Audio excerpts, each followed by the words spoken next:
Fucking two fucking cavemen in here trying to fucking figure out how to light fire. Dude, I just want to smash it. You know what I mean? Like, you're doing way better than me, bro. Okay. All right, everybody, welcome back. Blind Chatter podcast. First time back in I don't know, probably a few months. Got a little busy at work and holidays, finishing up duck season, trying to finish as strong as we can. We're getting back into it. Going to try to do episodes a little more often for you guys during the off season, and part of that starts right now. I am joined today with Canards Waterfowl, correct? Yep. And I'm here with Drew Smith. Drew, how you doing, buddy? Good, man. I'm good. I appreciate it. Thanks for having me on the show, man. Yeah, dude, no problem. It took we've been fiddle fucking around with this for probably about an hour now because I guess I just forgot how to do my job, and so now we're on Skype. I'm in my truck, just sitting out here in the fucking driveway, but we're gonna make this work today.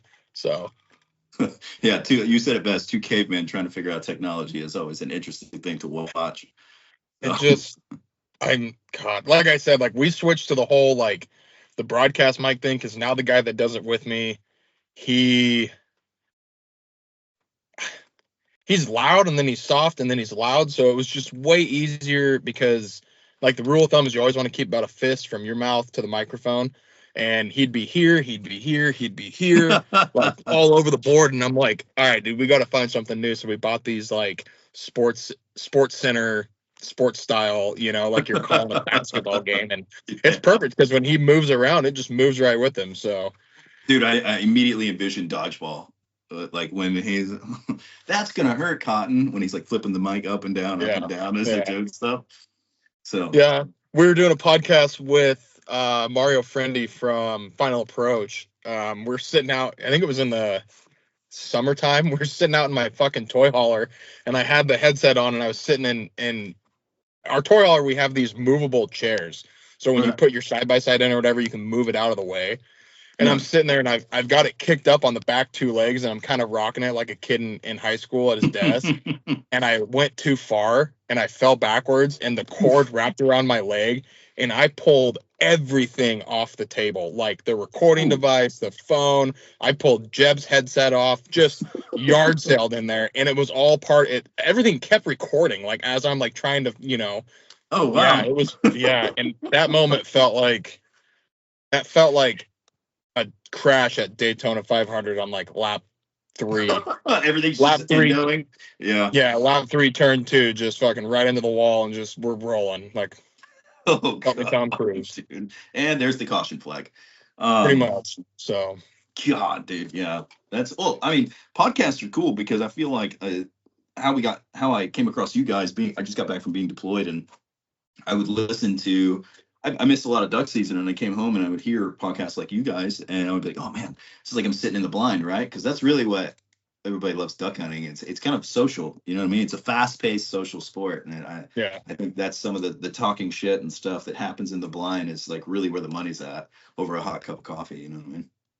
Yeah, and that's kind of where the name came from too. Like Blind Chatter is just like, whether it's a deer blind, a duck blind, not really a turkey blind because turkeys are fucking stupid. Like I don't, but you think about sitting in a duck blind, and you get your first flights in the morning, and then sometimes it just kind of dies off for a little bit, and you're not just gonna sit there quiet. So you guys sit there and you kind of chirp at each other, and you rile somebody up, you kind of ruffle his feathers a little bit. You guys go back and forth, and I like to refer to it as like dugout camaraderie, like a baseball team, like chipping around and doing that, and so that's kind of the Blind Chatter, the name backstory. I tried to come up with something that was unique and different, and for some reason that stuck. So yeah, I think there's a lot of magic.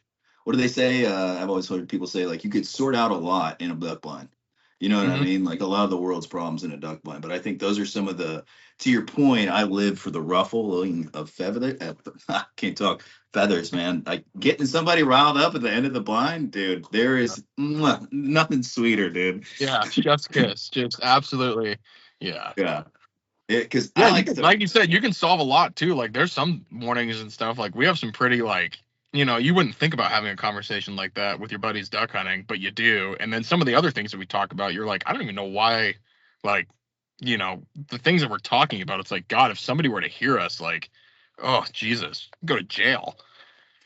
Dude, funny story. So I'm originally from Louisiana. I get to help out with a hunt club down there off the Red River. We're at northwest corner, north of Shreveport, about 45 to 50 minutes. And we took these two guys and their son hunting one time. You're talking about people getting into it. And we're hunting timber, right? So everybody's on the backside of their tree. It's the picturesque thing. Well, the two adults, and one of them has a son with him, the two adults kind of start arguing.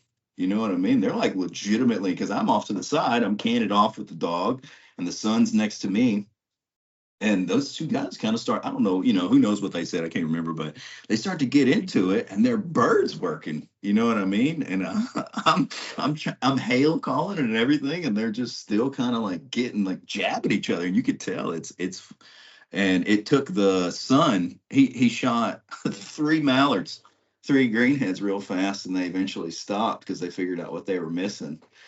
It was hysterical to watch. Though. Yeah. I was like, "Are y'all done?" And they kept going at each other. You know what I mean? And the son was just like, "Boom, boom, boom," and I was like, "Nice job, little dude. You're sitting pretty." So. Yeah, Duck Blind's a very it's always been a special place, and yeah, it's just you never know what you're going to talk about, never know what you're going to figure out, and who knows what could come from a duck blind. I mean, we could be tiptoeing on carrying something crazy, or just you never know what you're gonna figure out. So. Oh, 100%, man. There's there's a lot of ideas that come out of a duck blind. So. There is. Let's talk about Canard Waterfowl. Like what is Canards Waterfowl? Okay, yeah. So Canards Waterfowl is a LLC that I created. I think all of us in the community of like duck hunting have all worn, all the different companies and found things that we like and we dislike. And the reason I started it was because I saw all these companies like Sitka, Shen, Drake, a lot of their stuff. I found, I was like, man, this is cool. It's great stuff. It's high quality, but I feel like I could also do this and I could make it a little bit more affordable, right? Because like our conversation earlier, we were talking about, a lot of these jackets and waders and stuff have just gotten outrageously expensive. And I understand there's a market for it, and kudos to those guys because they're great products. But what I want to make the same quality product at a cheaper price and then interact with the people that are using it. You know what I mean? It's really, I think there's a huge market for stuff like that. And right now I sell the apparel and the hats and shirts at our website to kind of help with the R&D portion, because what people don't see in a small business is the late nights with a glass of whiskey and a headlamp trying to back materials against one another, a nylon versus a synthetic down versus a real down, which one's warmer, which one does better in rain, stuff, figuring all that stuff out. I've had the company about a year and some change, and a lot of it's been, I've gotten to meet some amazing people. I'll say that's probably one of the coolest things about having Canards. And I met some incredible people via Instagram, right? In the DMs and things like that. But to make a quality product for the average guy, because no one should have to pick between the Christmas presents for their kids and a new duck hunting jacket. You know what I mean? That's waterproof, windproof, warm, what have you, insert cool phrase here. But yeah, the goal is to take over the wader jacket market. Right now I'm working on a base layer. I'm an active duty Green Beret, and we get access to a lot of different military style clothing. And one of the things that I noticed was having that good base layer and that good mid with a waterproof layer on the outside is a game changer, right? It doesn't need to be bulky and heavy, what we all grew up with. It can be a lot lighter and wicking like a lot of the materials you see today. It's just finding that right combo is where I'm at right now. So my shop, I have a small shop, and it's funny to see because there's all kinds of sheets of every material on the work table. I got a pretty big work, like 10 foot by like 5 foot work table, and it's just covered in different materials sewn together haphazardly to like it's a very Frankensteinish. Yeah. So Well, that's um what I mean. You got to think that's what you got to do to get to, the right setup. You got to stick everything together and see what works best. oh yeah, 100%, man. And, like it's interesting to me, right? Because nobody wants to be bulky, right? But you got to have something in there to keep you warm, right? But then we duck hunters are super hard on their equipment, right? So it can't be a very fragile material on the outside. So it needs to be like a nylon, and then Gore-Tex, super waterproof, super windproof, right? But it doesn't necessarily, it's not always very durable. So you got to like pick your point. Where's the give and take, right? And I hope to one day get to a point where I can meet all these cool people that are buying the product, and they can give me their feedback, right? Because any feedback is good feedback, in my opinion. If somebody wanted to be like, Drew, the jacket sucks, okay, I'll get out a piece of paper. Hey, let's talk about it, man. What sucks? Okay, no flexing in the armpit or over your back shoulder, stuff Yeah. like all those things are super valuable. You know what I mean? Hell, I'd take it on the hats and the shirts too. If they're like, hey, Drew, that material is no bueno, man. Be like, okay, cool, man. What do you suggest? Customer driven attitude is, I think, if I had to sum it up, I think it'd be really cool. A lot of people do drops nowadays, and that's cool too. Please know I'm not knocking that in any way, shape, or form. But I think it'd be really cool to have a brand that's customer driven, because instead of looking to me, I could just be like, why don't you ask the 94 people that reviewed this thing and we took their feedback? Yeah. You When you know what say I mean? drops, are you talking about like dropping new items? Or are you talking about Yeah, dropping new styles, dropping new material, like dropping new styles made of different materials. Like I think a big thing that you see nowadays is synthetic down, right? A lot of people wear a lot of stuff's filled with synthetic down. Not as warm, but you have a lot less weight involved, right? So you got to pick your poison, I guess, where you want to spend your money. I'd like to get to a position where you get it all, get all the high end materials in something to where you could wear it all year round. Because like we were talking about before, there's duck hunters all over the United States, man. Everybody's hunting in a different temp, right? It's kind of hard to make something that's good in all temps. Yeah. So Yeah. Yeah, that's like the whole, like, I didn't get into the breathable waders until like last year. Like, I wore neoprene. I'm 30 years old. I wore neoprenes from when I started hunting when I was like 10, 11, all the way up till I was like 28. oh And wow. like, I was like, I'm not wearing fucking breathables. Like, I'm sorry. Like, sorry, I'm not sorry about it. Like, Yeah. you take me out duck hunting, I'm wearing neoprenes. And they're like, why? And I go, why would I switch? Like, what's wrong with neoprene? Like, have you ever wore breathables? Like, no, why? Like, we used to wear like the Remington had like a canvas style, and those were Mhm. horrible. It was like wearing a fucking tarp. Like, you couldn't move in it. It was Yes. hot. It didn't breathe at all. Like, I was like, no, dude, neoprene's fine. Well, my buddy Yeah. bought me. Uh, Long story short, my truck got stolen. My waders are in it, so he bought me a pair Oh. of cheap like Rogers 2-in-1. They were like sub $200. Bought me a pair of Mhm. these to get me through, and I started wearing them. And they have a pretty light 3M insulation zip-in layer in them. And I Mhm. was like, these are pretty nice. Like, these aren't bad, And he's like, you ought to buy these ones. And I was like, all right. And they were, $400 or $500. And I'm like, I don't know, that's a lot of money, dude. Like, Yeah. so he let me wear a pair. And I was like, oh shit, these are like, I was running, like sprinting in them, like sprinting from the blind to go pick up, a cripple that still the dog didn't see or whatever. I mean, I'm Yeah. out there like Usain Bolt, just like knees to chest as hard as I can. And I'm like, these are sweet, dude. Like, so I ended up Yeah. started wearing them, and I'm like, I'll never go back, dude. Like, Rogers NXT 2-in-1s for life. I will never ever switch. The only reason I'll switch is if they come out with a 3-in-1. I don't know what the third option is going to be. Maybe the Yeah, boots I come was off just and they about to say, turn into fucking uh, sandals or something. Like, I don't know, dude. dude, But little Peter Pan booties, dude. That's yeah, option 3. They go in the boot. yeah. Oh god, Because like the dude. biggest pair of waders I ever had was a pair of Cabela's, and they had like these like Fred Flintstone boots on them. I mean, they were seriously Mhm. like a size 12 boot was like probably 15 inches long. It was just this ungodly long like boot frame that was just full of like foam and like insulation to keep your feet warm, and your feet never stayed warm. They were just huge. Like, Yeah. and it just, the breathable market is just, it's absolutely worth getting. Can't even believe people buy neoprene waders anymore. Oh no, I'm with you, dude. Like that is welcome to the dark side, dude. It is unreal how much better they are. I do Yeah. think it's funny though, because anybody that's been hunting for a long time, like in the last, like, I'll say 10 to 15 years, whatever, they've all had that pair of neoprene, right? Because I had those Cabela's you're talking about. I know what you're talking about, where it's looks, Yeah. dude, I look like a Christmas ham in a grocery bag sack.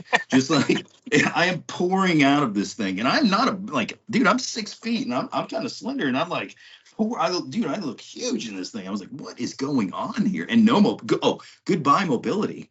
Yeah, Yeah. right, dude. Getting over that log, not a chance, dude. Well, it's like Go trying to get around, back buddy. into the boat. God forbid you got to get out of the boat. I mean, you Dude. might as well just have Yeah, somebody beach it and you go get in there because you're not getting back in 2 feet of yeah. water. So, Well, yeah. I mean, you're better off building a ramp and me rolling you up. You know what I mean? Not only do you carry a dog ramp, you carry a buddy ramp, and I got to roll you up it to get into the thing because you have no mobility. You know what yeah. I mean? Like it's, yeah, I will say this, man. I am fiercely loyal to Rogers, dude. Like Mhm. they have phenomenal pricing. I'm not gonna lie. Like gear Their wise, customer wow. service is out of this world, too. Like, Yeah, these like waiters, like, it, they had them to my house in like 2 days from oh Missouri. And yeah. they have everything in stock. Like, and if it's not in stock, it's like 4 days away. And it's just like, from shooting, so like big game, like big rifle Mm-hmm. cartridges, shotgun, pistol, like deer hunting stuff, duck hunting stuff, fishing stuff, like it's everything. And like we don't have over here on the West Coast, like here in Oregon, like we don't have anything. Like we have a Cabela's, but the Cabela's is very like, ever since they got bought out by Redhead, I don't shop there. Like they don't. Redhead, Bass Pro Shops, and Cabela's, like that whole group of markets is just I can't. It's almost like they just don't know what they're doing, and I would rather Oh not yeah, go there. So I just go yeah. online now and do it. And like, yeah, I mean Rogers. I Yeah, I'll never shop anywhere else. Like all my stuff comes from Rogers or Yep. Final Approach. Like they're a Northwest company. Like back in the day, Final Approach, all that stuff. Ron Ladshot here in Oregon, Grants. I want to say Grants Pass. But like Final Approach's new decoys, their live series mallards and stuff, I mean, hands down, like the best looking decoy that's out there. Like Avian X is a really good looking decoy. Avian X is a Yeah, little bit agreed. expensive for me, Yeah, but yeah, like yeah. I hear you. yeah. And then It's Final funny. Approach has It's they funny have these you. blast pass decoys. They're a fraction of the size. They're great for like fillers, and they're a fraction of the cost. So you can get Yeah. widgeon, gadwall, mallards that are the size of like a little like an oversized teal decoy. They're Hmm. great for fillers. Like you're hunting public land, you take a couple dozen, 3 dozen of the actual like the live series decoys, and then Hmm. fill the rest of them with the last pass decoys. Save space, save weight. Like it's second to none. Dude, that's awesome. Yeah, I'll take a look at that. I actually just bought some Final Approach honkers, dude, because we have a here in North Carolina. I'm stationed in Fort Bragg. So Louisiana guy in North Carolina. Learning curve. We'll Yeah, talk about that. We'll talk about that later. But I had never really got after Canada geese before, man. And dude, whoa, like awesome, epic. I bring that up because I just ordered from Rogers the 12 live feed Final Approach full bodies, and I was like, mhm. dude. I was like, the price on this is amazing. There's like no way because we have an early season in September and you can hunt them and like numbers irrelevant, right? Just because it's all resident geese and they just hammer away at golf courses and stuff. Yep. And dude, well, also nobody told me, man, about the like such a wide range of like vocals on a goose on a Canada goose, dude. I had no idea. Like I'll be openly admit, beginner Canada caller, like dude, awesome, epic, love it. Yeah. Hunkers, dude, you're just like big battleships up there. You know what I mean? Yeah. Like, and when they like now, I'm a timber guy from Louisiana, and I love some feet down mallards. But brother, when a Canada goose locks from 100 yards and just hangs oh my god, dude! You talk about get me going. So what's crazy is so Oregon, we have 7 subspecies of Canada geese. So they range anywhere from a honker, so that big, 10, 11, The 12. greater. Yeah. Well, not necessarily graders. Ours are Okay. because so there's a big breed Canada goose. It's a giant Canada goose. Like Okay. they're literally 14 pounds, 15-pound birds. Our big birds are anywhere from like 10 to 13, but then they literally range from that all the way down to the size of a mallard. Which is now look, I'm for the listeners, I don't know. Yeah, okay. Yeah. So it's a lesser, right? Is the small variation of that? Because I don't know, man. So, I don't. So the variation goes honker, lesser, taverners, dusky, Aleutian, cackler. So cacklers are going to be your smallest, and then there's also like a subspecies that's called like a Richardson. I think it's a Richardson's cackling goose, and those ones are the ones that end up in like Texas area and stuff like that. But yeah, so you have to have a special permit to hunt over here. You have to be able to identify because you can't shoot duskies. They're endangered because their nesting ground and everything like that has completely deteriorated away up in the Copper River Delta in Alaska. So you have to be able to identify the birds in flight before you shoot them. And then on top of that, now next year we're going from 3 birds to 2 birds, and there's a lot going on with that. The guy, long story short, the biologist for Oregon Department of Fish and Wildlife has agreed to come on the podcast and talk about it. Dude, that's awesome. We're seeing a lot of decline in the numbers in the last 8 years, and it's getting bad. So they're going to crack down on the seasons and everything. Are you talking straight geese, Tanner? Or are you talking like ducks and geese? Okay. No, just geese. So ducks, we can shoot 7 ducks. We can shoot 7 mallards over here. Woo, buddy! Yeah. That is, oh man, I'm coming. I'm on my way, dude. Dude, you tell me when you want to come over here, and we'll line you up on some sweet hunting over here in the Willamette Valley, dude. Dude, I've always wanted to go West Coast, man. That's legit. 7 mallards, my God, dude. We get a 107-day season. God, no, dude. It starts in October. Starts like second week of October, goes all the way through the end of January. Damn. So here's the kicker. So the cool thing is like we get a September goose season. Normally it's only a week. So you start hunting geese in September. So you get 1 week. You get Saturday through the following Sunday. So you get that, and then everything closes down, and then duck season opens up the second week of October. And it closes for like 4 days towards the end of October, and then it's open all the way until the end of January. And then typically, not anymore, but typically our goose season, there's multiple seasons. So there's like 3 splits, 1, 2, and 3. Well, season 3 will open February 10th or February 12th, and it'll run all the way to March 10th. So, and then March 10th comes, it closes.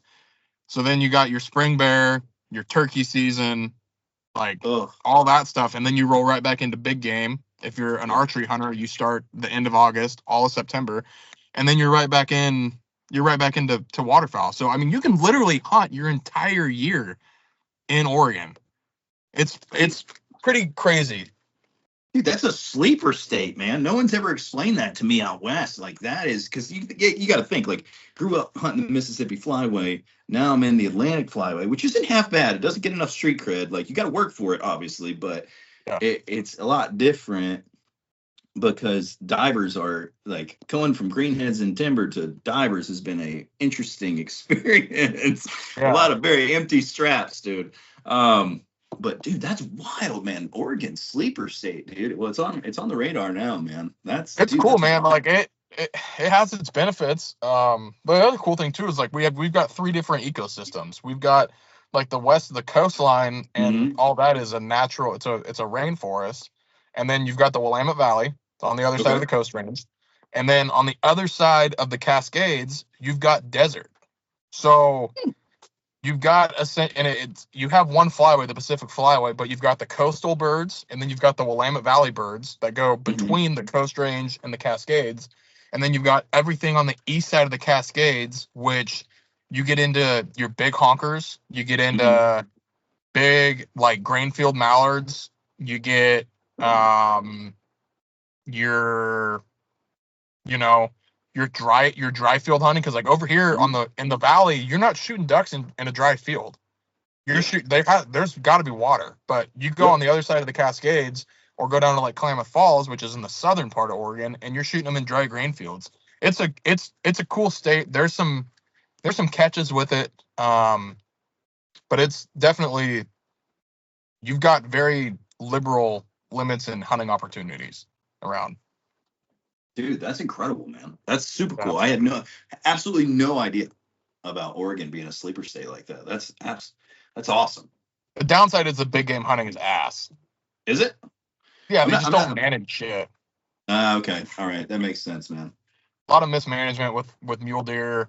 They've reintroduced wolves into Oregon. Oh man, yeah, that's going on in a lot of different states actually. Yeah, and then wild. Our predator numbers are just through the roof. You can't hunt them with hounds. You've got populations of mule deer and elk that have been chased out of some of the best hunting in Eastern Oregon. They've completely decimated herds. It's horrible. That's a shame, man. That's a shame, because that Eastern desert type stuff, I bet, is pretty cool, man.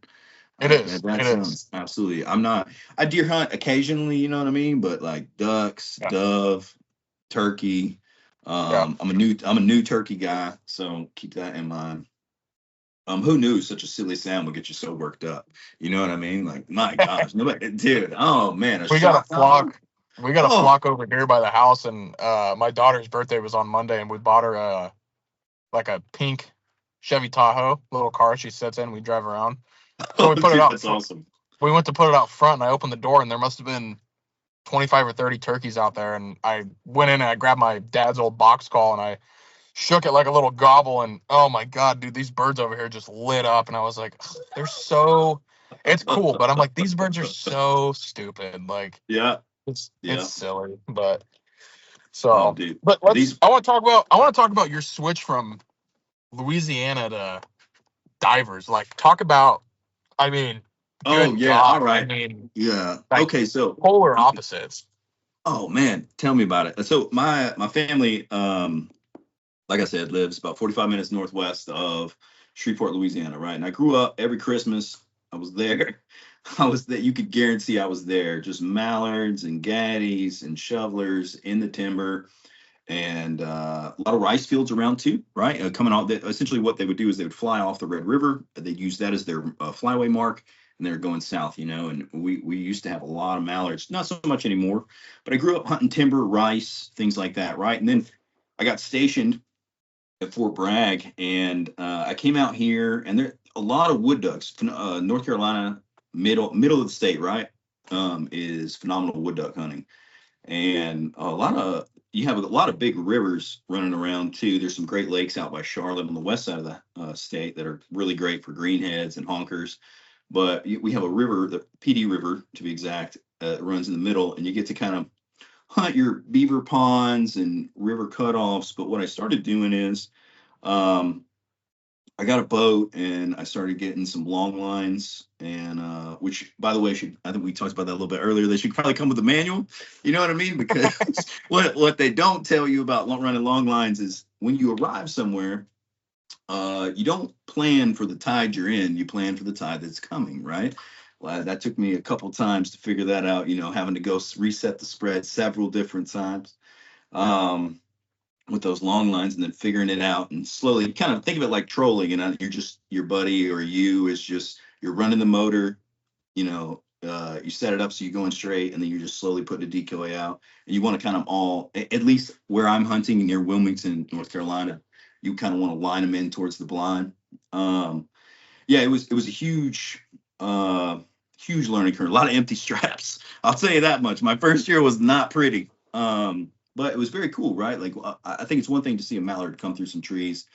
I think it is a whole nother to see a bufflehead come in at 45 miles an hour to a foot off the water and just buzz you, like that is a whole, you can be a great shooter, man. But once those bad boys or those bluebills come screaming in at Mach 10, you're like, whoa, all right, we'll get them on the next pass, boys. Don't worry about it. Yeah. Because nobody saw them, you know what I mean? We talked about it a little bit earlier. I thought it was interesting, just kind of learning how divers behave, right? Because as a Louisiana guy, I'm in timber. I can't see very far around me, right? So I'm hammered on an R&T cut down, just giving it all I got, trying to attract some attention. Well, in hunting divers, at least here in Wilmington and the salt marshes and things like that, um, I'll hammer, but that's it. I immediately call down. I'll get their attention, get them to turn at least, get them on the swing, and then I'll stop calling. And it's very, very like less heavy-handed, so to speak, right? Because Does it almost feel more passive? Oh, very much so. Yeah, that's a great way to put it, honestly, Tanner. You're still hunting traffic though. That's the one consistent thing, right? Because we all love ducks. We know what they do. We know how they behave. Everybody here does it. They wake up and they want a cup of coffee. A duck wakes up and he's hungry. You know what I mean? What the ducks do here that was different from me is in Louisiana, they would sleep in cover to protect themselves. Makes total sense. Here, they sleep in warm water marshes, warm water, saltwater marshes. And then what they'll do is they'll kind of fly somewhat inland to golf courses and different like feeds that people have built, and they'll go feed, and then they'll come to their loafing spot. Well, you got two opportunities there. You can either catch them on the feed, if you hunt an oyster bed, or you can catch them on their way back from a feed when they're looking to loaf, which is like a secluded little puddle off on an island somewhere. And it's really interesting to see how they behave differently, right? Because divers, a mallard, he'll swing, he'll take a look, and there's so many, they're looking for something wrong, right? A diver, he's not gonna, at least this is my experience now. I know there's a lot of people out there with way more diver experience than me, but they're gonna buzz the tower like in Top Gun. You know what I mean? Yeah. He's gonna scream down, take a look, and then he's gonna peel off. And it is wild to watch. Like, there's a couple times, I'm not going to bullshit you. Like, I love duck hunting, and I think ducks are a cool animal, and I just haven't shot because I wanted to watch them buzz the tower. You know what I mean? I'm like, oh, dude, those greenheads are not, or excuse me, those bluebills ain't going to do it. And then just from the top rope, dude, just dive bomb. And I'm like, wow, dude, like that's almost impressive. More so than it is anything. Now I'll clap them on the second swing, you know what I mean? But like, oh yeah, you gotta enjoy the first one, and then you gotta give them the 1-2 on the next. Oh, 100%, man, 100%. And then it's what I didn't realize though, to be like the one thing that caught me off guard the most was the stress on the equipment, right? We're talking about salt water on your gun, so like Cerakote coating, right? Like really going. I know a lot of people hate them, but I absolutely love Benelli. I'm a Benelli guy through and through. We use them at work for our breaching shotguns. Absolutely love Super Black Eagles. I have two of them. I got a 12 and a 20. And my first one was an older model. Didn't have the coating, right? And it was my 12. And I took it a couple times, and I would notice immediately. I'd come home, I put it away, just try to take care of it as best I could. But I would come home, and then I'd have rough spots, I'm like, damn, that's salt. I'd wipe it off, and I'd find, you get salt on everything, washing down the decoys so they don't fade faster or what.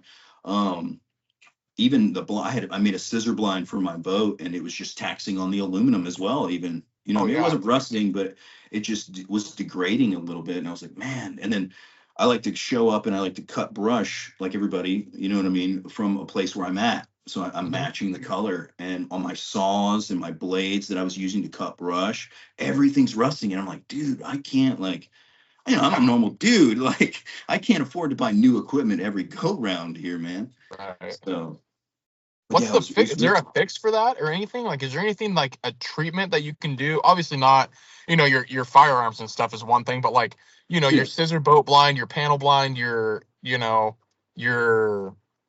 like even like the rope for like your anchor for your long lines. Like, I'm sure that the saltwater is rough on that too. Okay, so I by no means am I paid by them in any way, or I wish I was, but Heyday runs a phenomenal long line. They have a coated long line with an anchor. It's already a made kit. Oh, Comes okay. bundled up.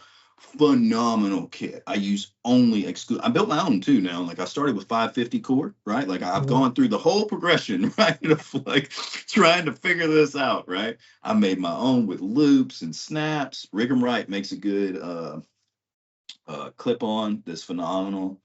But it all depends on the depth and your current, because maybe your Right. anchor's not, you know what I mean? Maybe your anchor isn't heavy enough, and now your whole spread is in a horseshoe going away from you. And now you got to wait out there and go get it, dude. Like that's happened. Where, I mean, so I got a lab named Sully, and so there's a couple of times where he would just be like, "Hey, bro, your spread." You know what I mean? Like I could see him like peeking through Keep his hole, looking. and I'm like, "What the Yeah. hell is this?" Yeah, I'm like, what is the dog looking at?" And I'm like, "Oh, son of a bitch, man. Here we go." But yeah, no, they make a phenomenal long line that's coated, right? So coated long lines. 550 works too, but it tends to, you wet it, you dry it, you wet it, you dry it, you wet it, you dry it, it's starting to degrade. Um, I haven't found a fix for the blades, like on my little chop saw type thing, because I'm like, nah, you know what I mean? I just kind of ate that. Um, a lot of like I coated my scissor. I did like aluminum fencing, right? And I bent it to make the scissor blind. High temp paint worked better than anything I could find, honestly. Like shit you coat your grill in, you know what I Yep. mean?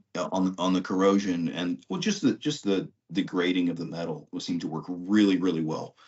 The grass, I try to use, I would probably go 70. I'd probably say I go 60% natural, 40% um artificial grass. You know what I mean? On my duck blind now, on my boat, because I run like, I took a tarp and then I put spray painted it, obviously, right? Pretty ghetto, but like it works. And then uh I started out with tarps and I moved to canvas. And what I would do is I would essentially put zip ties. You know, I'd buy a package of zip ties off Amazon, and then I would build my own blind, and then I'd slide everything in Yep. that because the canvas held up way better. Now, it's water, losing water, not so much, becomes basically a rock after a while. You know Right. what I mean? Yeah. And in that Yeah. wind, it gets pretty stiff, but it blocks the wind. Because that was another thing, right? Like you put up netting like normal grass, you're getting hammered by the wind in the boat. And I was like, all right, well, I can't maintain this, right? So we'll get canvas that blocks it. So that was another one. Yeah. It seems like a lot of the like sea duck stuff and hunting those harsh waters is a lot of like DIY figured out as you go. And like every year, like you learn something new. I mean, Oh you do it in yeah, regular duck hunting too, but like with the saltwater and everything, that's a whole nother, like I don't clean my gun, but like once a year, dude. Like I'll clean yeah. it like right before opener and then I shoot like shit. And I'm like, I knew I shouldn't have cleaned this thing. And then I'll clean it, right at the end of the year. I'll take everything apart and I will Yeah, deep clean it. And I know that like you're probably just like churning right now, being, in the yeah, well, service yeah. when As a Green your guys Beret, is, man, I'm just like, oh, this is like on the yeah, back of my neck tingles, dude. yeah, I'm like, oh, come on. yeah. Yeah. But I'm pretty sure Benelli's they were, correct me if I'm wrong, but weren't Benelli's designed for the service and to be ran in those sandy, harsh environments? Isn't that kind of the idea behind Oh the yeah, man. Benelli actions and I have. everything? Oh yeah, well that's yeah, they are phenomenal. I think a lot of guys, everybody has their shotgun that they're loyal to. I think it really didn't start being loyal to Benelli. They are made to put through the ringer, dude. Especially your duck gun. It is meant to be a lightweight. Now they do shoot consistently high. I think there's a lot of stuff out there that would support that. Because I Isn't that took a mine. European thing? What, normally shooting high? Yeah. Well, isn't it a way that they aim down sight in Europe, like how they like to shoot, because they like to hold underneath the target? Have you ever heard anything about that? I've heard about that. I know nothing that could support it. I know that a lot of European shotguns, when I was stationed in Europe, I know that a lot of them do shoot high. I always thought, I mean, it could be because I always thought it was because of their sight picture as your cheek comes to your stock, right? Like you try to get the same. They don't. We Americans, we smush our face to the stock, right? It happens in the military and outside in competitive shooting. We smush our face. They don't smush their face. They kind of like tap. And then that's because they're not fully fixed on the stock. Because when you think about it, it becomes muscle memory, right? Like we're talking about shooting the same way every single time since you were, what, 11, right? Like you're just Yeah. like, and you kick off a round. They're more just like, it's a little more, nothing against Europeans, right? But it's a little more dainty than what we do, right? An American is known for Well, hammering state to state, down. man. If it's Danny, it's Danny, you know. Well, yeah, I mean, there's seeing, if you ever get a chance, man, there's a lot of, check out a lot of the professional shooters. The way that they bring their stock to their cheek will make you giggle. It'll make you giggle, man, and you'll I've lose seen it it, a but little bit. I mean, fuck, dude, it works. Like, I Well, mean, yeah, like, it's well, here's just the like, deal. Yeah, that guy is crushing clays at 60 yards, right? I can't say a damn. To our point, right? In the blind, now I'm getting my feathers ruffled, right? Those guys can do it. Not the way I was taught, so it's just not the way I do. But yeah, to your point, man, they consistently shoot high, because I'm really fortunate. We have an indoor range at my work, and I took my shotgun and I took all the chokes, right? Because everybody's got their choke that works for them. I feel like it's turning into fishing, right? Like everyone's got their bait. But the combo of the choke, the gun, the ammo, it's insane. Duck hunters make me laugh, right? Because I'm one of them. I say that, but I'm one of them where I'm like, what's the perfect pattern, you know? I took them and I bought like a bunch of different chokes, you know, Jebs, Kicks, Carlson, a bunch of them. And I went and tested them. And I really, like, with a couple of like 3 different ammos to see, I was like, I'm going to put this shit to bed. I'm sick of talking about it. I'm sick of wondering about it. For my gun, what am I going to do? You know what I mean? And I landed on Boss with Carlson Delta Waterfowl chokes for me, right? That's for me. So I just think it's that sort of nuanced stuff is really fun, I think. Well, what people have to remember too is everybody's different. Everybody has different shooting styles. Right? Yeah. Every single gun pattern's different. Like, and that's, we had Ryan Burnett on from Pattern Pros. And so what Pattern Pros does, have you ever heard of them? Yeah, I've heard of them. I don't know a lot about them. So what Pattern Pros does is they take, instead of going to your going to Rogers and ordering a box of Heavy Shot, a box of Boss, a box of Heavy Bismuth, and a box of whatever high-end $60-$70 a box ammo you're trying to figure out if you can shoot. What they do is they say, how about this? How about we put together Boss, Heavy Shot, Heavy Bismuth, Tungsten, and one other one or whatever, and they put it all in one box. They give you 3 rounds. So they give you a 30, a 40, and a 50, or a 20, a 30, and a 40, however you want to arrange it. But they give you 3 shots of each one in one box. So instead of going out and buying a box of each and spending $250, $300, you can order just the one box and have 3 shots from each different shotgun shell brand in one box. Dude, that's epic. That's absolutely epic, man. They do like a basic level too, where it's like they give you 3 shots of Kent, 3 of Remington, 3 of Winchester, 3 of Federal. They give you, what they'll do is they'll give you 24 rounds. They'll give you 8 different brands, 3 shots a piece in a box, and it's like $55, $60, something like that. But all it does is it allows you to check and see each one without breaking the bank. Like, it's just, and it's so like cool. And the problem, their thought process behind it is, part of the problem is guys don't know what they're doing. They don't know how they're shooting. They don't know why they're not testing. They're just grabbing a box of shotgun shells and they're shooting it, and their pattern might be garbage, and they're crippling birds and they're losing birds. And these guys are trying to make it a point that, like, knowing your gun and patterning your gun is super duper important, because it's going to allow for more efficient, clean kills. You're not going to lose birds. You're not like going to have to chase them down. You're going to know what your gun's doing, and you're going to be able to figure out which one it is, which one you need to shoot, without having to break the bank. But same thing with choke tubes too.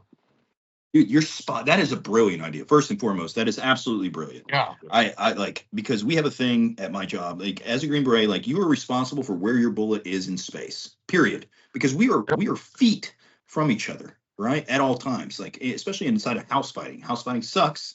A lot of different angles, right? Like, you have to be sure of where your bullet is in space for the safety of your buddy. And I think that, like, I preach that all the time. Me and my dad went through it. My dad was like, "Oh, I'm just going to shoot this." And I'm like, "No, you're not. Like, absolutely not. We're going to pattern your gun. You need to know where it's shooting. You need to." And he had no idea. He's a perfect example. He had no idea of what was best and what was the best ammo for his gun, because he has an older SBE3 than me, right? And I was like, okay, well, let's figure it out. And it, oddly enough, it shot completely different, right? And I was like, holy moly, to your point, right? Dude, that is a brilliant idea, because some of these people don't know, right? Because I mean, you could be shooting a wide pattern with one ammo that's doing you no good. I just think it's funny, right? Because you have guys that come out and they show up for a hunt and they got a box of cheap ammo, right? Like the brand is irrelevant. And they're just shot, literally shotgun blasting out. And you're like, dude, you're not hitting anything. You're just shooting a modified choke. What are we doing here, man? Like, what, you know what I mean? Like, because I'm a big fan of, dude, ducks are incredible. They are so tasty. I can eat, you know what I mean? I love to fold them up. And there's nothing better than a blackout. You know what I mean? Where 4 or 5 guys shooting, it's like crushed them. And they just all just fall. And then you get to watch the dog do its thing. You know what I mean? Because that's like the shooting is the trailer. To me now, after getting Sully, oh my God, man. The shooting is the trailer. The dog working is the movie. Like, holy moly, dude. You talk about something satisfying. Because like at this point in my life, like I'm 40 years old, and watching Sully do his thing is more satisfying to me than crushing a mallard, right? Like, do I want to? Yeah, because I want to eat, but like watching Sully do his thing is the best. The hands down, man. Like, can't get over it. So what got you into waterfowling? Oh man, Is there anything in particular that stands out? Oh yeah, 100%, man. It's funny you bring that up. So when I was 19, I came home from college to this was my we'll call it my oh shit moment. Like, I'm in trouble. Like, it's got me, dude. The hook is set. Like, I'm toast, right? So I told this story to a couple other guys the other day. So think about like a horseshoe lake, and nobody ever hunts this north end of this horseshoe. And my dad and my cousins and my uncle, they're like, they want to go to the spot where they know they're going to get birds, right? And I was like, I've always been like, you know what? I scouted some mallards going in there the other day. I want to go test the spot out. I just got I bought my first shotgun, you know what I mean? Wasn't anything fancy. And I was like, I'm going to go out on my own. You know what I mean? I'm going to go check this shallow water spot out. So I go up there and I hear my uncle and my dad and my cousins shooting and stuff. And, well, dude, I'm smashing mallards. At that time you could shoot 4 mallards in Louisiana, and I had 3 greenheads in a hand, and I came out. I heard them shooting, they texted me and they're like, hey, we're coming. It was back on the old Nokia. They texted me and they were like, hey, we're coming out. And I was like, okay, I'll come out. And they didn't get anything. And they were telling me, you're not going to shoot shit. You're not going to shoot shit. And I came out with a strap of mallards around my neck. Dude, you would have thought that oh man, I just won the lottery or something. I'm just cheesing shit on Third Mountain. Oh, dude, I was king for a day, man. It was epic. And that's, the first mallard, I folded them because I can remember each one of them. I folded them. I was like, oh, man. I was like, dude, I got one, And then the second one comes and I fold him too. And then the third one came, and then the fourth one, and I was like, dude, holy shit, like, it's happening. You know what I mean? Like, this is the stuff of, like, this is like a hunting show or something, because I grew up watching those silly Mossy Oak videos with guys kicking water in trees, hammering down on hail call and everything. And it was epic, dude. When I walked out of that timber with that strap of mallards, and that was a wrap, dude. Everybody take lunch. I'm out. Like, it's over, dude. Ever since then, man, I've had some incredible hunts since then, but like, that was the moment of duck hunting birth. 19 years old, strap of mallards, my own shotgun. So yeah. What about you, man? Like, was there a moment where you're just like, oh shit? I mean, I kind of just, not like an oh shit moment I'm in, but more of a just like I really remember like my dad taking me out. There's this public area kind of out by the house, and it was a walk-in area, and we would go out there, and I wore my hip waders, and we got out there one time after some rain, and there's a ditch you had to cross, and it was just too deep for me. And so he picked me up, put me on his shoulders with my waders, carried me across the ditch, went out in the duck blind, and we sat there for a few hours, and they killed a few ducks. I wasn't old enough to shoot yet, but I remember that.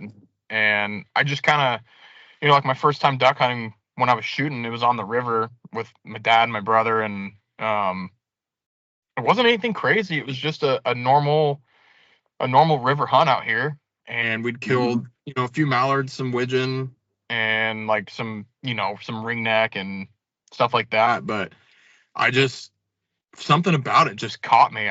It just like the birds working and watching them, come down from up real high and working down into your spread, and just like the act of totally fooling them, really got me. And then I got in high school and I got my license, and I had a buddy who was a farmer, and he had this field kind of on the way home from school, and I drove by and there's a bunch of ducks out there, and I texted him. I said, "Hey," I said, "ask your dad if I can go hunt." And he was like, "Yeah, you can go out there. That's fine." And I was like, "All right, cool. I'm going to go tomorrow." And so that next day after school, I went home and I grabbed, I don't know, we used to have these big ass green, like army green bags that we would put our decoys in. They're just they were boat bags pretty much. Like you're not fucking packing them into like a public area. Like they're to go in a boat and then you unload them from the boat. And I put one of them in the back of my GMC Sonoma and like a little Chevy S10 pickup. And I got out there and I fucking put that bag on my shoulders, and I was like, oh my God, this is so heavy. And I had my neoprene waders on that were fucking heavy. Like, and it was just this little, I walked down and there were some cattails, and I go out there and I threw out some decoys, and I killed like 2 or 3 wood ducks all on my own. And I was like, all right, this is pretty cool. Like I can figure this out. And then a couple of my buddies, they started hunting with their dad and stuff, and we built a blind, took it out to a public area, got it all grassed in, and had some fucking chairs in it. Well, then it rained, and the water came up, and it washed the blind away. We didn't even get to use it. And started hunting with my buddies and stuff, and then now I'm just like, I'm full on. This is like the one thing I do. Like I deer hunt and stuff, and I love hunting the outdoors in general, but there's something about waterfowl hunting and having a dog and watching the dog work and all that just, I mean, makes it second to none, Oh yeah, Hunter, I couldn't agree more, man. Like watching the dog do its thing is that was a layer. I'd always seen it and been around it and ran other people's dog. When I got my own dog, and I got to see him amped up, you know what I mean? Like watching birds, seeing them before me, because nobody ever told me that, the bird, like they hear them or see them before you, and it's like that's magic, dude. Like I don't think you can put a price tag on that, honestly. Like there's a lot of things you can say about duck hunting, but seeing a dog do its thing is priceless. You know what I mean? Because I'll be honest with you, I like dogs more than I like people. You know what I mean? Like people are like one of my bosses at work, he's like, I just don't understand people that like something about like, he made a comment about like pets and like people like let the pets run their lives. And I looked at him, I'm like, dude, if my dog came up to me and said, hey, I need to borrow your truck, I'd fucking give her the keys. Like, you fucking take that thing wherever you need to go, Layla. I don't care, dude. Like, and I told him, I go, anybody ever like hurt my dog? I go, I would fucking go to jail. Like, I would throttle somebody over my dog. Like, dude, you want to see where your taxpayer dollars went in my training? Yeah, hurt my dog. I will bind you up. Oh, dude, it will not be quick. Like you are gonna suffer because there's like, well, think about it, man. Like a dog. What in your life, outside of children, I'm sure, right? What has that excited to see you? No matter what, right? Like you could have gone to the gas station, you could have gone on a vacation. It doesn't matter, right? Like you come back and that dog is like, let's go. You know what I mean? Like that. I'm convinced there is nothing on this earth that is like a dog. I'm not sure what we did to deserve them, but I'll take 2. Thank you. Right. Man's best friend, man. Man's best 100%. Friend. No questions asked. Yeah. Like, and it's, I have no idea what we did to deserve it, but it's absolutely accurate. Let me ask you this, man. Like, so now that you've been hunting for a good portion of time, right? Like, do you think everybody likes to kill birds, right? But like, what's more important to you personally, right? A stack and a dope pick, or like a good time, a few birds, and you're with the boys. Like, what to you personally? Good time, hand over fist, dude. Like, yeah. And don't get me wrong, we love like, the group I hunt with now, Jeb, the guy that's on the podcast with me.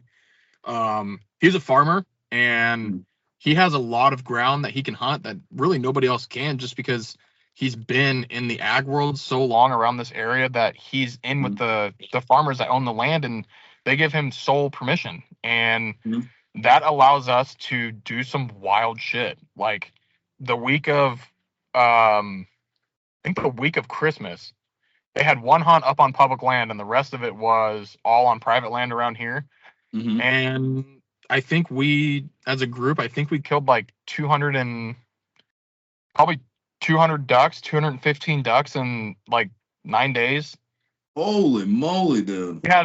We had a day we killed 45. Was it 45? 42? Yeah, we killed 42. The next day they went out, they killed 35, and then the following day they went out and killed like 38. Just boom, boom, boom. And it's fun. Don't get me wrong. Like, I love doing that, but my rocks get off on the camaraderie of everybody being there, doing the thing that we love to do, and just appreciating everybody's like presence, just being there. And like I said, like I love being able to step back and pull my camera out and take a really, really sweet pic of, birds hanging from a strap next to the dog and just soaking it all in to keep it as memory. But that's just to keep it as a memory. I'll never forget that hunt. But when I flip a page of a photo album from back when I was, 26, 27, when I'm 45, and I can look back and I can say, I remember that hunt. I remember that hunt. I remember the things that were said on that hunt. But I have the picture to remember the hunt to bring it back up, Yeah, that's that. Yeah, I think stuff like that is super special, man. Like if somebody was going to ask me to sum myself up, picture a guy in waist deep water standing next to a dog on a dog stand on a big oak with a strap of mallards eating a sausage, egg, and cheese. Like that, dude, that is me. Like I will die there. You know what I mean? Like that is my happy place. There is no other place like it. I would do it almost with anyone, you know what I mean, who love the sport, you know what I mean? Because that's what I think's cool about duck hunting is there's like a everybody who ducks hunt has a quirk, you know what I mean? Like there is a screw loose, I will say, because you got to think about what we do, you know what I mean? You're a guy or a girl that goes and stands in waist deep cold water in most likely terrible weather, freezing, right? In the worst conditions to go have a chance at a feathered bird that makes a funny sound. So it is hysterical when you add it up, and I wouldn't have it any other way because it attracts incredible people, absolutely incredible people. Because my big thing is if I'm laughing, I like cool birds, whatever, a few birds for the dogs, like awesome. You know what I mean? But if I'm laughing, having a good time, and then a good breakfast after, you know what I mean? Get the warm belly, and then you take a nap. Oh, gosh, dude. Yeah, like we had, like I said, we had Final Approach come down, and we were filming a hunt with them for a couple days. And the first hunt that we had, when they scouted it, there was probably I think there was probably 1,200-1,500 ducks out there. So there was a really good number of birds. Yeah, and seriously. So we'd gone out there, and there was a little patch of, I think they were oaks, and we'd set the panels up underneath there, the A-frames. But the big toss-up was there was water on both sides. And there was a big water on one side, and then there was more of a little pothole on the other side. And so we kind of talked about it, and based on the wind and everything, we were like, well, let's face the small pothole section, and, it'll be all right. And it, in fact, was not okay. It sucked. It was horrific. We had a ton of fun, but we didn't shoot shit. Like, we killed a couple mallards, a couple widgeon, and a hooded merganser. And at 9:45, we were like, this isn't going to work, dude. Like, we're going to sit here for the next 3 hours, and we're not going to have anything happen. And so we packed up and drove the four-wheelers down the road and went and had breakfast at this little market in this little small farmer town. And we sat there and just ate our, breakfast skillets and burritos and chicken fried steak and sat there and BS'd. And I mean, the hunt wasn't the highlight of the day. The highlight of the day was being around people that are like-minded as you know. Oh yeah, 100%, man. Like I think there is something to be said about that. That's the stuff. You made a really good point earlier, like looking back at that picture, you know what I mean, and like remembering that, like that's the stuff that makes it worth it. I really believe that. Like, and then like too, just sharing that too, because I think so many people get like I don't know how many people hunt technically throughout the United States, but I think it's cool to share wild game with other people. You know what I mean? Mhm. Like cook good food for people that normally don't have access to something wild. They're so used to going to the grocery store and getting ground beef. You know what I mean? You cook up a couple of duck breasts or make some duck poppers or you know whatever, however you like to cook duck. And duck gumbo for me is a staple, and just to share that with people, I think that's pretty magical too. Because people are like, oh man, this is phenomenal. You know, what is this? And you're like, oh, it's venison, or it's a venison burger. It's Mhm. not a sirloin. You know Yeah. what I mean? Or hey man, that's duck gumbo. You know, or jambalaya or something like that. You know, and it's always super cool to do stuff like that. Yeah, Because I got, we do a bunch of pepperoni and stuff, and like the people that allow me to hunt their property and stuff at the end of the duck season, I try to, if it's a farmer, and not to be stereotypical, but farmers like to drink beer and in their shop yeah, fiddle farting around with something, I'll take a couple packages of pepperoni sticks and a case of beer or a fifth of whiskey or something, and I'll take it by and just drop it off and say, hey, appreciate you letting me hunt your stuff. Here's some pepperoni sticks and something to go with it. Hope we can connect next year on it and do that. And one of the places I take my boat to have it worked on, a couple towns over, I took him a some wild turkey. So one of the legs and some breast meat, and then took him some pepperoni sticks and a package of deer burger. And I mean, oh you would have nice, thought that I gave the guy like $1 million. I mean, he was just like, no way. And I'm like, yeah, dude, like, have it. And he's like, are you serious? And I'm like, yeah, like, it's for you, man. Like, I yeah, appreciate you helping me out. And, you make time for me to come in here when I need something taken care of. And, I appreciate it. So here you go. It's like I had a lady that I was hunting across the street from her house, and she'd came out when I was loading my truck up, and she goes, hey, did you have any luck today? And I said, yeah. And she goes, oh, okay. Well, how many did you kill? And I said, oh, I killed 7. Okay. Would you mind, like, can I have one? And I'm like, sure. Like, do you want me to like dress it yeah, for you? And she's like, yeah. And then she told me this story about her late husband, how they used to always go and shoot ducks, and she would roast them in the oven and all that. And oh I dude, was like, that's of yeah, course. Like, so I came home and I plucked a mallard, and then I breasted one out and left the skin on it. And I took it back to her, and this lady gave me 2 chuck roasts, a set of steak, and something else from her cattle, wow, dude, in exchange for a couple yeah, ducks. Like, it just yeah, it's stuff like that like, even without hearing the story about her late husband, like, I would yeah, have gave it to her anyways. But like, just knowing that, like, yeah, yeah. she was able to do that and make that connection, because obviously she's not going to go out and go duck hunting, but Yeah, but that it's dude, that's cool. I'm not gonna lie, man. That's probably one of the cooler stories I've heard about giving birds away, like yeah, that I've heard in a long time. Like to me, that is like that's a special thing. Like yeah, Ducks Unlimited, Delta Waterfowl, right? Like they want to capture something. That's the type of shit that it's like, yeah, dude, that's magic. That it just makes you feel good, dude, because you had a blast hunting, and then you get to help this person too. Get out yep, of here, dude. That's it. yep. And yeah, I came home and I told my wife, and she's like, what are we doing? And I'm like, we're gonna go to town. We gotta drop something off really quick. And it turned into this more than just dropping off some ducks. And she was like, oh, that was really sweet of her. And I'm like, yeah, I didn't expect. I told her, I was like, no, like, it's fine. Like, we've got deer meat Yeah, in the fridge, in the freezer. Like, we've got, and she's like, no, you take it. And I'm like, all right, like, I'm not gonna yeah, argue with my elders. Like, if you want to do it, it's fine, but yeah. you don't have to. But yeah, it was very, you know, duck hunting's fun, and the act of it's fun. And, it's like I had a guy come by when I was cleaning some geese, and he, he stopped and he was looking at it because I'm out in front of my house, and he came over and was Hmm. talking to me about it, and he started telling me that, his son got into it, and then he moved away, and then he it was just this story that like I stopped doing what I was doing. I just stood there and talked to him for like 15 minutes. I wasn't even done cleaning my birds yet, and it's getting dark.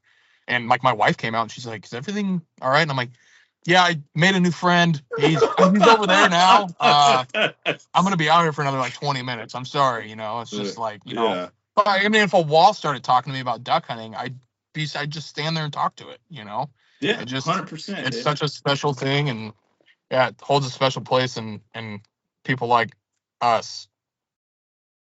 For some reason, we love going out and standing in the cold and risking hypothermia just to shoot some ducks. That's so true, dude. Because we've all had those days. Like yeah, there's something truly special about it that I still cannot, like, I can point to all the little things that matter to me, right? But like, there's so many of them that it makes an orchestra of something that I can't imagine not doing.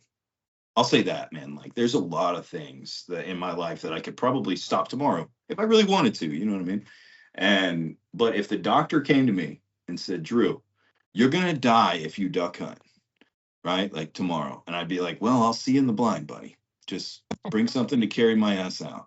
All right? Like, I'm not a small guy anymore. So, Tell death to wait till I'm done." Yeah, and like, hopefully I don't go until, you know what I mean, the end of the hunt. But yeah. Wouldn't that be the shits? You're like one bird shy and just done. God dang it! I think there's probably a special ring of hell for guys like us. I was gonna say, you get wherever you're going, and you're like, "What happened?" And they're like, "Well, you needed one more, and your time came up." And you're like, "You're shitting me, right?" Like, no, dude. Like, you were so close. Or they tell you, say, "Hey, man, you show up to hell," and they're like, "Hey, how'd you end up here?" And you're like, "I shot shovelers when mallards were working." Oh, that's like my soft spot, dude. I love shovelers. That's dude, don't say that, dude. Don't say that, because your boy loves Hollywoods, man. That's what we call them in Louisiana. Like, dude, I'll smack the shit out of a shoveler. Everybody always makes fun of me, but I'm like, buddy, I think they're handsome. Late season, they are handsome, dude. I went the whole year 2 years ago, and I didn't shoot a single drake, but I killed like 12.5 hens. Like, I just couldn't kill a drake spoonie. Like, couldn't. Yeah. And my buddy who's a guy sent me pictures of him shooting drake spoonies, and I'm just like, yeah, that's cool, but I'm shooting the hens, so. Yeah, out of my way. Get out of my way. Yeah, dude. I'll tell you what I think is, some people like it, some people don't, right? Like, it all depends. As a Louisiana guy, teal, man, little jet fighters. Like, brother, I think that teal hunting to me is a blast. It's warm. Yeah, the mosquitoes are bad, but buddy, that just coming in on like that jet, and everybody who's hunted teal knows that sound, that, you know what I mean? Of them ripping pat. Oh my God, dude. I love that.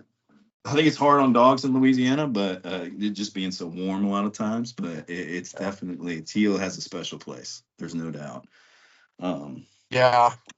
Yeah, teal around here too. Like, we just get green wings a lot, and Really? Is that what you guys get out west? Yeah. Well, I mean, some guys will get some cinnamons and stuff like that, but for the most part, we get a lot of green wing. Okay, yeah. So Louisiana, we get a lot of blues early, right? Same here in North Carolina, we get a lot of blues early, and then as the season progresses, obviously we end up with a bunch of full plume greens. So which are pretty birds. I mean, I think they're all a lot of good. I mean, honestly, if you asked me the prettiest bird, I would probably say a woodchuck, but yeah. You guys get a teal season though, don't you? Yeah, we do. It's actually really small. I don't know that North Carolina, if they're listening to this, hopefully they change their ways, because they kind of box us in a little bit into a very specific area to teal hunt throughout our teal season. It's very short. It's about 2.5 weeks. And they box us in all into the same area. So the boat ramp gets a little spicy. I bet. You know what I mean? Every 22-year-old kid with his dad's War Eagle boat is out there just ripping around, and you're just like, I'm just getting out of the way. I would prefer just not to have an accident, so I'll just get out of your way, buddy. Yeah. You go right ahead, man. You go hit that sandburn. I know where it is. I'm not sure you do by how you're driving, but yeah. Go ahead. That surface drive ain't gonna save you either. Oh, dude, exactly. Like I promise, no matter how expensive your boat is, it will get beached just like the rest of us. So that is one thing I do think is funny because you can always tell hunting saltwater with the tides going in and out and all the sand berms and like stuff that shallow flats. You can tell who's not from town, who's not from around town, because they'll start hammering through an area and you're like, buddy, I know for a fact about 300 meters that way there is a sand berm and it is about to get real spicy for you real fast. Hopefully you're Yeah. wearing a life jacket. Yeah. So. No shit. Yeah, some of those videos from like down in the timber and stuff in Arkansas of the opener with all the boats and shit. It's just Oh like my these guys are God, dude. so fucking reckless. Oh, Just dude, like it's not like it ain't worth dying over, brother. I'll say that. I You know saw a what I mean? video of dudes duking it out in the timber this year. Did you see that I believe video? it. I totally. Well, how about the dudes running to their hole on a horse? What? On a horse. So Oh, I Arkansas, did from what see I that. understand. Yeah, yeah, where they're just like you have to walk in. It didn't say Yeah. anything about a horse, dude. I mean, kudos to the guy, man. I think I'll buy him a case of beer if I ever meet him. But like the guy that was like, "Hey, it doesn't say horse. Get on your bring your horse." It says no motorized vehicles. Exactly, not a horse. And I was just like, brother, you know how hard hitting? Can you imagine riding full gallop on a horse to a beaver pond and catching an oak limb about 3 inches thick across your chest in waders? Dude. Fucking, it's like I mean, jousting.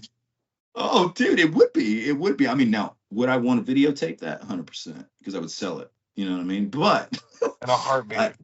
yeah, it would hurt like hell. So, yeah, I know. Dude, it ain't like some of those guys drive boats like it's, gosh, dude, like that stuff just ain't safe. Ripping. And then you're not even taking into account how many stumps are out there, too. Because Right. anybody who's ever ripped through timber, everybody's run up on one and you're just like rock the boat off, right? Or you hammer one and you get bumped. But if you've ever run up on one, buddy, good luck. Well, That's that's, I no think, brainer. like, I think they're trying to get rid of the surface drives and everything also. Because they've already restricted it to 25 horsepower. But Yeah. I think there's something with the surface drives. I think it's a noise Well, thing it's also. yeah, it's volume. I Yeah. mean, they really are. I mean, dude, they are pretty loud. Now, granted, they allow you access to places that you wouldn't normally get, but like very much, very, very much like very, very loud. hmm So Yeah. Yeah, I mean, we don't have a lot of guys that run surface drives around here just because most of the shit that we have, you want a jet for. But, oh, I believe um, that. Well, the jet thing fascinates me too. I'm just gonna step off camera for 1 second. Um, yeah, I think the jet drive stuff fascinates me. You know what I mean? Like that stuff to me is absolutely interesting as hell.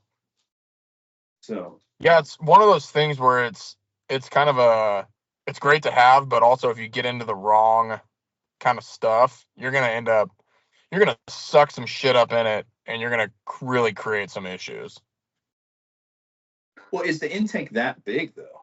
Is my No, would it's be my not even that. question. It's just sucking up weeds and stuff. You're gonna Hmm. gunk your impeller up, and then you got to lift your motor, and you got to clean out the grate, and it just But the flip side of that coin, the back side of that sword is you run a prop, and you get in some shallow shit, and you gunk up your blade and chip it up. You're not gonna get any power propulsion to get back to where you need to go.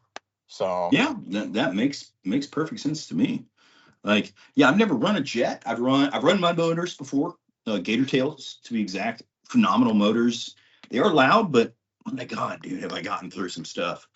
yeah. Um, I and then I've run like regular outboards, driven a couple buddies' bass boats and stuff like that. Tried a bunch of different boats, but um, the jet I've never got to try. And I The thing think with the that the jet too is ideas, you're never truly in neutral huh, that's interesting. because It's it's constantly constantly pushing, right? yeah, yeah. It has to. hmm So like we use one for work like a couple times a year, and Yeah. when we go out and we set these big curtains up for when we dig in the water to keep the Mm-hmm. turbidity from getting out into the mainstream. But like, Mm-hmm. yeah, like you put it in neutral, like yeah, you're in neutral, but like it's still sucking water in, going into the the impeller, and then it's pushing it out. So you're constantly like under drive a little bit. It's not like a, you know, I'm not going to buy one because of that, but it's just something that, you know, some guys don't like it. Some guys, when they're in neutral, they want to be in neutral. Yeah. Okay. I mean, I guess I don't know. I think the idea is like the idea of pushing like that is really interesting because I can think of a certain scenarios where that would be amazing to have. You know what I mean? Yeah, that's super cool. Are you do you have a boat brand that you enjoy more than another? Not really. We don't do a lot of. I don't really hunt out of my boat a lot. But for me, like I just like guys are like they're all hard up over these War Eagles and Reapers and like I don't know. I'm just like just go buy a fucking John boat, dude. Like go buy a welded John boat and do whatever you want in it. Like and like people are like, oh yeah, I really want to get this North River, you know, like a big fishing boat, and I'm like, I don't like. I just want like an 1860 flat bottom sled with like a I don't know, 100 horse Yeah. jet. Perfect. I can do whatever the fuck I want. I can go out, go salmon fishing. I can go out, go crabbing. I can go run the river when it's high and go shoot ducks. Like, I Yeah. can do literally whatever I want and not have to worry about it. And I'm not spending $35,000. Yeah. I mean, I will say this, like I'm pretty like in between on brands. Like I've been fortunate. I've got to drive a couple, like I was saying, Gator Tails and a couple others, some Excels and things like that. And I got to be honest, the only thing that I require from a boat is a V-hole. I'll never run another. After coming out here, to your point about earlier, right? Like hunting a little bit more open water. The V-hole is crucial, man. Like on for the versatility of like breaking a wave. And we're not talking about like when people think wave in your head, like I'm not talking about some 6-foot wave, right? Like I'm talking about like a 2 to 3 foot swell that is making chop and you're hammering through these things, and that V-hole makes a huge difference.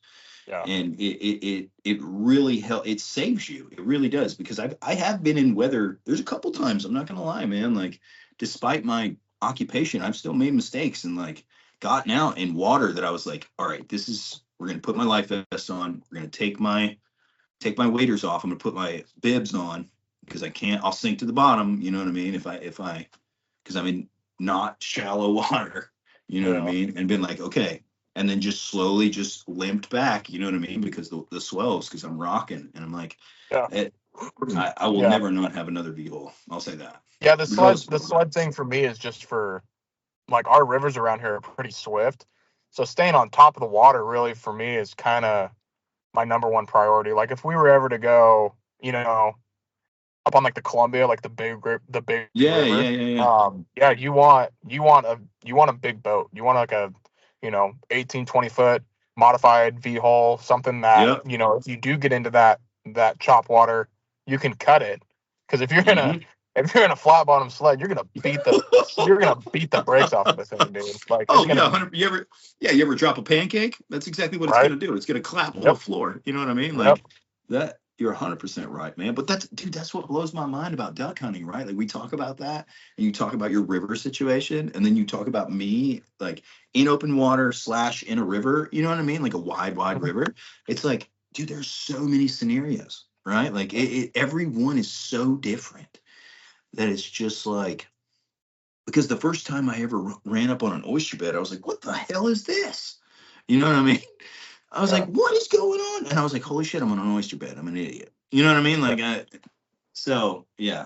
fascinates me. That's why I love duck hunting so much, is because what works for one bro may not work for this guy over here or that guy over there. You know what I mean? Yeah. So, and we are. It's definitely different strokes for different folks, and each of your different, all your different flyways and your different ecosystems and your different, geographical things all plays into what you're doing and what you're going to get into. Dude. It's the combo is endless as far as I'm concerned. You know what I mean? Like everybody makes the big thing about Arkansas green timber, right? I don't know, man. I've had some pretty incredible hunts in rice fields. I've had some pretty incredible, like picturesque wood duck hunts here in taking people that have never hunted before. North Carolina is very cool, just like Oregon. They do their veteran hunt at the very end. It's the first 2 Saturdays of February. Their regular duck season goes until the 31st of January, and then you get 2 Saturdays to go youth or veteran.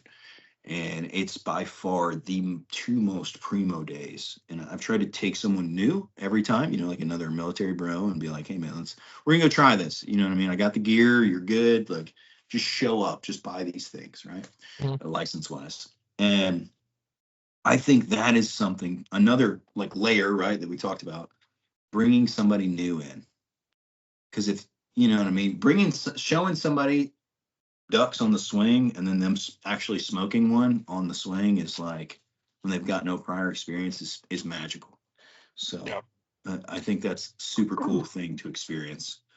And I applaud you guys for doing that, because I know everyone appreciates, I think, being taken hunting, but I think like little stuff like that for veterans is super cool. Like, I really believe that, like, it's very, very, very, we're very grateful for stuff like that. Just so any listeners that you have, like, veterans really appreciate that stuff.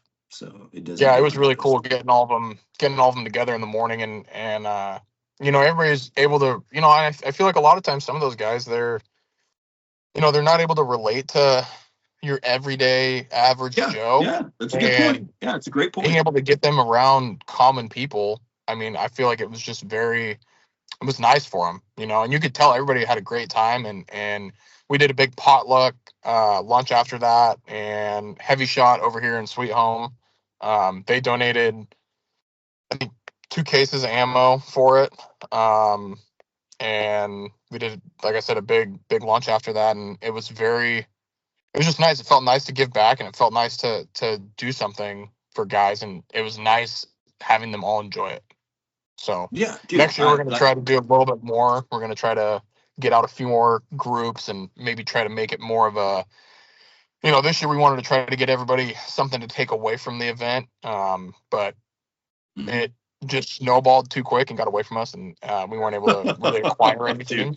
So yeah, next year we're going to try to. Yeah, you had food and you took them hunting. Like, you literally, like, know that you don't have to do more. Like, that in itself is a really big deal. A lot of people don't know that, right? But that in itself is big. And I think anything you do after that is extra, brother. Like, that sort of stuff is cool. It really is, because it's a unique way to say thank you. And I think you're putting, what a lot of people don't understand is, like, a lot of your life in the military is under a microscope, right? Like, a lot of things in your life in the military are decided for you. You're moving here. You're going to do this job for this many years. Like, you don't have a lot of say in that. You put somebody in a situation in a duck blind, and you allow them the opportunity to talk shit, eat food, have a good time. You know what I mean? Like, you're giving them everything that makes them tick. It's like the secret recipe, right? Like, it's truly something amazing. And yeah, for any listeners out there, man, it's a magic moment for veterans. I promise. I can tell you that, because I've been really fortunate. I've gotten to go a couple times, and it is on veteran hunts, and it's we appreciate every minute. Now, we gain a few pounds and have to run a lot more after those events. You know what I mean? But like, it's definitely very appreciated. Yeah, no, we had a good time, and next year we're gonna try to. I think it's about the same time next year, which is cool because it kind of gives guys a chance. It gives the birds a couple weeks to kind of calm down a little bit. Yeah. But it was just shit weather. Like, it was no rain, no wind, sunny. Just like, would have been a great day to go golfing. Not a good day to be duck hunting. So next year we're gonna hope for a little bit better weather and maybe some more birds. But other than that, everything went off really well. Oh man, we talked about it a little bit earlier, man. Sometimes it's not about the birds. It's about being outside, enjoying it together. You know what I mean? Because let's face it, man, with the invention of cell phones, everybody's inside quite a bit. So, you know what I mean? It's definitely, getting outside is a big deal these days. Yeah, the group I took, the one guy I think he was in the middle. He was right next to me. We had a group of mallards come in like first thing in the morning, and the first pass I made was like, it was perfect. It was sub 30 yards, probably 25 yards. And I didn't call a shot because I was like, they're going to make another swing. Like, I'm not worried about it. And they got out probably 60, 80 yards, and I just hit them real quick, real hard, and they banked, and they came straight in. I'm like, they're going to come right at us. Get ready to shoot. And the guy next to me, you could see him, he kind of like got all ready to go. And I was like, all right, take him. And this dude stood up and he just went poof and just folded it. Just pillowcased it. And it was the guy that was shooting my gun. And like half hour later, we had a group of like 6 or 8 come in, and they were kind of being a pain in the ass. And they made a pass where like they probably could have shot, but I didn't call a shot because I wanted to try to get them closer. And they ended up going away. They ended up going away. And a couple minutes after that, guy looked at me and he's like, "Hey, how come we didn't shoot?" I go, "Well, I was trying to get him a little bit closer." And he's like, "I didn't come here to look at him. I came here to kill him." And I'm like, "All right, listen, dude, like if you want to go, you go, man. Like you got free reign, dude. Like I'll let you know. I'll give you the go ahead before they get to us, and you can open up and shoot." And so it kind of turned into that kind of a show after that, which was fine. I mean, the guys had a good time, and they still knocked a few birds down, and my dog got to do some pretty good work. And nice. Yeah, I think we killed like 7 or 8 ducks, and each guy killed a couple, and I showed him how to dress them out and get them clean, all that stuff. So nice. The one guy that shot my gun was asking me about it, and I told him, I go, I'll sell it to you. He's like, well, how much you want for it? And I was like, I'll sell it to you for like $1,400 or whatever. And he's like, yeah, I don't know. And he was sitting there eating lunch, and they were getting ready to leave, so I got their birds for him. And he goes, I'm going down to Cabela's right now. I'm gonna go buy a Black Eagle 3. They've got them on sale for like $1,360 or whatever. And I'm like, hey man, more power to you. That's great. Yeah. He's like, I'm doing it next year. And I'm like, good, dude. I'm glad you had a good time. I'm like, anytime you want to go out, you shoot me. You got my number. You got my Instagram. I'm like, get a hold of me and we'll link up and get you out of here. So, dude, that's awesome. Yeah, they all had a good time. That you hear a lot of people talk about duck hunting numbers, man. Like experiences like that. Like you made a duck hunter, man. You know what I mean? Like that's an incredible thing. I really think there's a lot of value in that. It's because that dude's gonna tell that story for a long time, Tanner. Yep. You know what I mean? Like he's gonna be talking about that, him folding that duck, because he's not gonna. Right then, it might not have made sense to him, but it will later. Where it's like that's his oh shit moment, where he's like, that's it. That's where it happened, dude. Yep. He was shooting a Benelli and pulling up a bird, and that's where it went down. Yep. And now he's ruined for the rest of his life. Now he's gonna be broke. Yeah, now you're broke. Now you're broke for the rest of your life, bud. Congratulations. Broke, busy, cold, and wet. That's so true, dude. That's so true. Well, is there anything that we didn't touch on about Canards Waterfowl, and kind of you got your message out that your goal at the end of the day is to essentially you want to make a wader jacket that is affordable for everybody, and like you said, like your guys' stuff right now that you're selling, all that money is going to go straight into R&D and trying to get the best thing out that you can. And you guys have a website, or is it straight off your Instagram? You have an Instagram shop? Oh, yeah, no. www.canardswaterfowl.com, CANARDS waterfowl.com. And give us a look, man. Buy a hat, please. We also have an Instagram at Canards Waterfowl. Hit me up, man. I'm more than down to chat. I just like to talk, man. Classic Southern dude, just like to run my mouth. So please hit us up. We'll have in the next year or so, we'll have some base layers and a mid layer coming out for you guys to snag up. Hopefully it'll make you sweat a little bit. You know what I mean? You'll need a little less layers. So, but yeah, just give us a look, man. Don't be afraid to say hello. Yeah, man, dude, I'll tell you what, it was a pleasure talking to you, getting to know you. It's incredible what you're doing for our country. I appreciate your service that you're actively serving still. And God, I hope you figure out exactly what you need to figure out with your wader jackets, and you guys come out with the best goddamn wader jacket on the market. I appreciate that. No, I mean it. That would be, I would love that. Well, I'd just like to make, like we talked about, man, something for everybody that you don't have to burn 2 paychecks to get it. You know what I mean? Yeah. You don't have to save money in your piggy bank for 6 months. You can. Yeah. Good God, dude. You go without something you enjoy just because you got to buy a jacket. Yeah.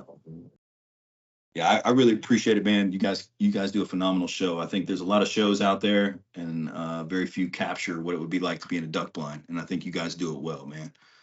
I hope you enjoyed the podcast. Don't be afraid to say hello. Yeah, man, I appreciate you coming on, and I appreciate your kind words. And we'll give you guys a shout out on the Instagram, link your guys' website. to the episode, your guys' Instagram, all that. Hopefully you guys get a little traffic from it. And oh yeah, we'll take it all, man. I'll take the good and the bad. So, hey, you got to have the bad to have the good, right? Oh, 100%. How you gonna appreciate it? Exactly, dude. Yeah. So, yeah, man, I appreciate you coming on. It was great to get to know you a little bit, and I appreciate you chatting with me. Don't go anywhere when we get off. I want to talk to you a little bit, but yeah, hit them up, www.canardswaterfowl.com. Find them on Instagram. Like I said, I'll link it onto our Instagram page. I'll do one today, this weekend, probably next week. I'll try to get the episode out. Yeah, hats, shirts. You guys have hoodies or anything? Just hats and shirts right now? No, we're working on hoodies right now, man. We're trying to get a light hoodie for you guys that have to do warm weather hunting. So we're trying to get something for teal. Got to do something for teal season. Can't forget it. And the West Coast guys that sweat their ass off in the rain. That's right, you guys. Poor bastards. Fucking 56 degrees in January, man. God bless you. Dude. I got to be honest. And it fucking snowed yesterday. What? Yeah, it snowed dude, over. You guys, I don't even know what to do with y'all's weather, man. It is literally bipolar as hell.